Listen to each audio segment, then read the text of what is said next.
係小藍啊，我哋又出去玩啦。今日真係好熱啊，啱啱出街就已經出晒汗啦。一於揀翻條涼快啲嘅路線，我哋揀咗炮台山站。呢一度附近食店比較多，亦都有花園，又有藝術館，仲有新開嘅海濱添。行程嘅第一個節目呢，就係去食翻個豐富嘅早餐啊。嚟到呢一間叫做半島冰室，大概有50個位度啦。喺門口等3分鐘就入到去路。店裏面嘅設計呢，都係行懷舊風嘅，中意打卡就啱啦。你見到佢個門口呢，佢係綠色嘅拉閘噶，樓頂呢有旋轉嘅風扇，仲有紫色嘅軟座椅，都中西合璧咁。我哋叫咗個牛扒餐啦，同埋火腿通粉，個味道都唔錯噶。食飽咗就去行山咯。呢個景點係位於一個天后廟道半山嘅一個日式小庭院。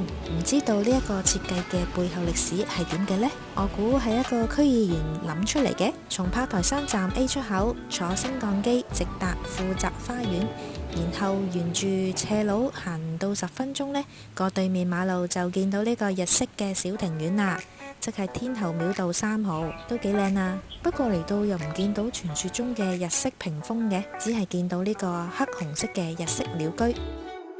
休息咗一陣，我哋又繼續行啦。喺鳥居嘅旁邊有一條好直嘅樓梯上去，望上去真係好似無止境咁啊！行咗10分鐘到啦，嚟到呢一個雲景道配水庫遊樂場。呢個場地都幾靚幾大喎，睇落去好似建成冇幾耐嘅設施，有呢個兒童遊樂場啦，有健身器材，有飲水機，有迷你嘅籃球場，同埋有一個5人嘅足球場。因為今日而家呢個天氣呢，真係好熱啊，仲係正午時分，所以都唔見有啲小朋友喺度玩，同埋去呢一度呢，就冇乜遮陰嘅地方，真係幾曬㗎。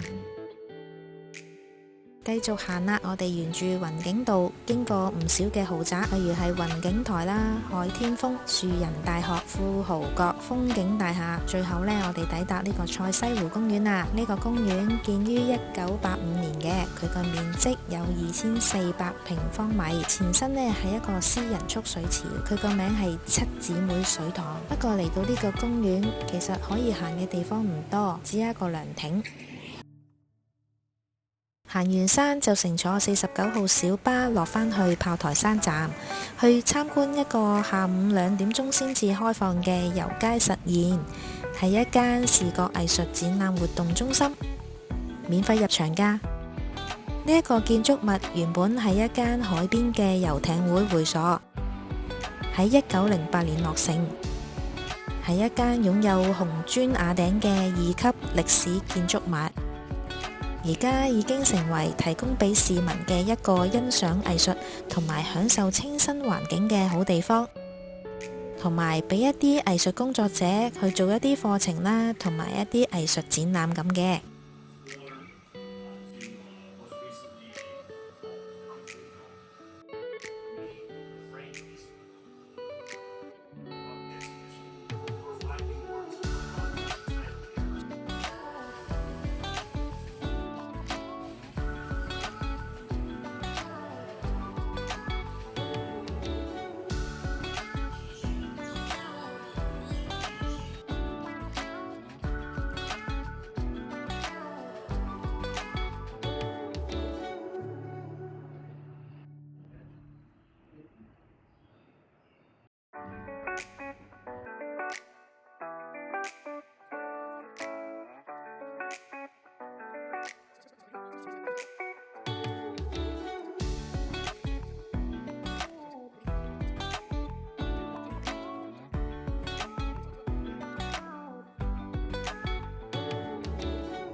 離開咗油街，向住海邊方向繼續行，跟住政府粉紅色嘅景點路牌指示呢，唔使幾耐就嚟到呢個東岸公園噶啦。呢一度嘅海濱長度大約有425米咁長噶，面積大約有1.1公頃，佔地約10萬尺，仲有一條長約100米嘅防波堤添。喺度坐咗一陣，吹下海風，真係好舒服啊！嚟到呢度一定要去主題區去打下卡啦。